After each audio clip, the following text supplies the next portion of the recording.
On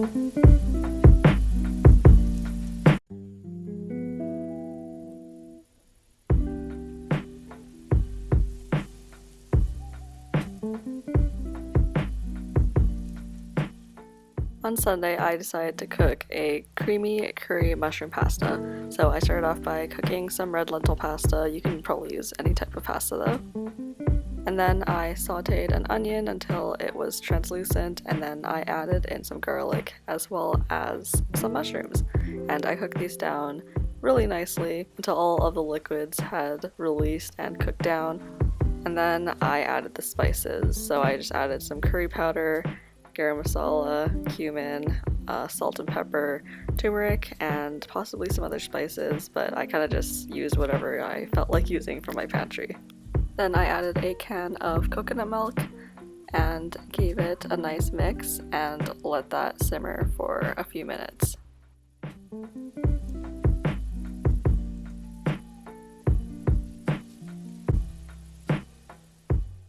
And then I added in the pasta that had kind of stuck together because I left it out too long, so if you make this, I would recommend cooking the pasta right before you make the sauce, not like 20 minutes earlier, but I mixed it up a bit and it was all good. And this is the finished product. It was delicious. I also topped it off with nutritional yeast, but I didn't film that because I forgot.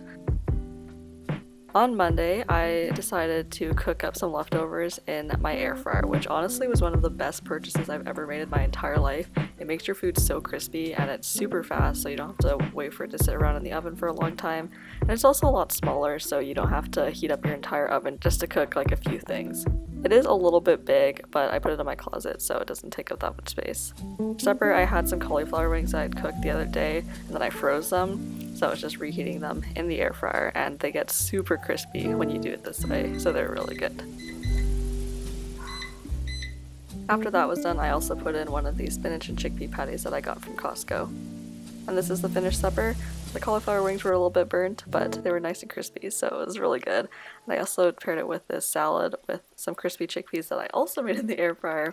And I also had the patty, but I didn't film that. And this is not sponsored by this air fryer company, but I really wish it was. So today I have a midterm I have to study for, so I'm just going to have a quick supper. I have the leftovers of the mushroom pasta, and I topped it with some crispy chickpeas and some nutritional yeast. And I also heated up a chickpea patty to eat with it. Okay, so tonight I was going to make sushi and have a nice fun supper, but I've been feeling kind of sick today. Well, not really sick, but my stomach is kind of hurt. I just don't feel very good. So I'm just gonna eat something like really basic just to, not upset my stomach anymore. So I have this bowl that looks so tragic, but I just have some quinoa, some tofu, and some bok choy that I stir fried. And there's not really any sauce in this other than in the tofu, so it's probably not going to make my stomach hurt any more than it already is. I'm not really in the mood to eat right now, but I'm also hungry at the same time, so I'm just gonna eat this and hopefully everything is fine. Alright, so I usually make sushi with quinoa just because, I don't know, I like quinoa, but since quinoa isn't the most sticky, I mix it with hummus, which does sound weird, but I use a plain flavor of hummus, so you can actually taste it and it just helps it stick to the nori, because if you don't do this, it literally will not stick and it all falls apart. So I just put some quinoa in a bowl with hummus and then I just mix it together until it seems like a thick enough consistency for it to stick to the nori. And as for the fillings, this time I just put in some yellow bell pepper, avocado, cucumber, and tofu. Usually I also like to put in radish and carrot and some other things, but this is all I had today. And now it's time for the assembly. So first you're gonna get your quinoa and spread it all over the nori and make sure you flatten it so it's nice and compacted on top of the nori. And then I line the bottom with some tofu cubes, some slices of cucumber, as well as the avocado. And then I finish it off with the bell pepper. And then for the rolling process, I just make sure that I squeeze the sushi nice and tight so nothing falls out, even though things still do sometimes. And then I line the top with water and seal it shut. And since I don't have a sushi knife, I usually cut my sushi in half from both sides, because if I cut it right from the top, it'll break. So this is a pro tip if you don't have a really sharp knife. Okay guys, this is my plate of sushi. It kind of looks really messy, but I kind of rushed making it because I'm really hungry because I just went climbing. So I was gonna make something fun for supper tonight, but I have to work on a project with my friend. So I'm just having a quick kind of deconstructed sushi bowl. This is essentially the same thing that I had on Wednesday night, but I just have some bok choy, roasted cauliflower, quinoa, and tofu, but I actually topped it with some seasoning this time.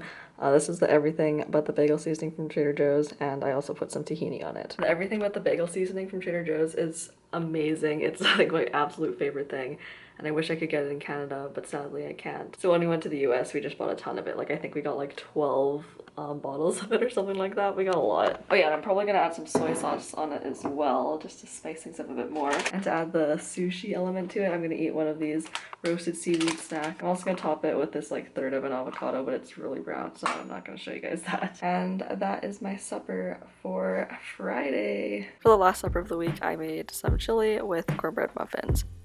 For the cornbread muffins, I'll link the recipe down below, but I started off with a flax egg and added in some applesauce and some almond milk.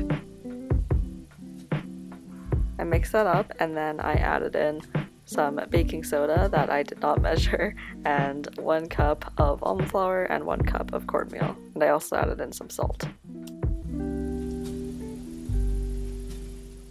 After I put them into the muffin tin, I put it into the oven for about half an hour at 350 degrees. And then it was time to start on the chili. So first things first, I sauteed an onion with some garlic until it was translucent, and then I added in about 4 carrots that I chopped really thinly, and 2 bell peppers, 1 red and 1 yellow. Once those were cooked down, I added in a variety of spices that I just randomly got from my pantry. That included salt and pepper, cumin, paprika, garlic powder, and probably some other things that I can't remember, but as usual with my cooking, I just kind of grab what I feel like my recipe needs, but it usually works out. After I mixed up the spices and let them cook for a little bit, I added in 1 can of crushed tomatoes. I also added 1 can of black beans, 1 can of corn, and 1 cup of red lentils that I'd soaked overnight. Then I mixed everything and added in some veggie broth to cover it because I thought that my chili needed it since I added in the lentils, but this ended up being a mistake and I added in way too much, so I should have added a lot less, probably half of the amount. Alright, so this is the finished product of the chili. It's definitely a lot more liquidy than I would have liked. That's just because I added way too much vegetable broth, because I forgot that since I soaked the lentils, they don't absorb as much water, because last time I didn't soak them. So that was a mistake, but I guess it's like a chili soup, which is fine. And here are the beautiful cornbread muffins. They got nice and crispy on top. And this is the supper that I'm gonna have. I'm gonna have the chili. Oh, I'm gonna spill it. Oh my gosh. This chili, 2 cornbread muffins, might have another one. And I also topped it with some tahini to make it nice and creamy. That rhymed. Also, this is really hot and it's burning my hand.